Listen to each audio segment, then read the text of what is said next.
उपवासाला बरेच तळलेले पदार्थ खात असाल, पण हे पौष्टिक हिरवे मूग कधी तुम्ही उपवासाला खाल्ले आहेत का? एकदा जरी थोडे खाल्लेत तरी पूर्ण दिवसभर शरीरामध्ये ऊर्जा टिकून राहते. हे उपवासाला खाल्ले जाणारे पौष्टिक गोड मूग आज आपण बनवणार आहोत.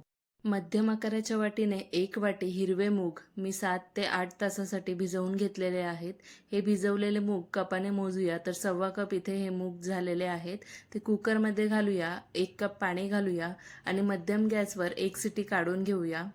1 शिटी झाल्यानंतर कुकर पूर्णपणे थंड करूया. मस्त इथे मूग तयार झालेले आहेत, व्यवस्थित शिजलेले आहेत.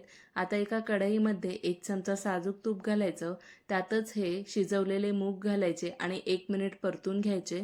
त्यानंतर इथे मला खूप कमी गोड हवे, त्यासाठी बारीक चिरलेला गूळ मी अर्धा कप घातलेला आहे. तुम्हाला मध्यम असं व्यवस्थित गोड हवं असेल तर पूर्ण 1 कप बारीक चिरलेलं गूळ घाला.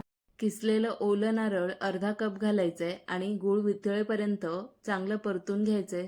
गूळ पूर्णपणे वितळलं आणि थोडंसं पाणी आटलं की मग त्यात थोडीशी पाव चमचाभर वेलची पूड घालायची आणि 2 चिमूट सैंधव मीठ घालायचं जर तुम्ही उपवासाला खात असाल तर. आणि त्यानंतर थोडंसं परतून लगेच आपल्याला गॅस बंद करायची. शेवटला 1 चमचा साजूक तूप घालायचं आणि मस्त असे उपवासाला खाल्ले जाणारे पौष्टिक हिरवे गोड मूग तयार आहेत. तुम्ही उपवासाला नक्की बनवून पहा. धन्यवाद.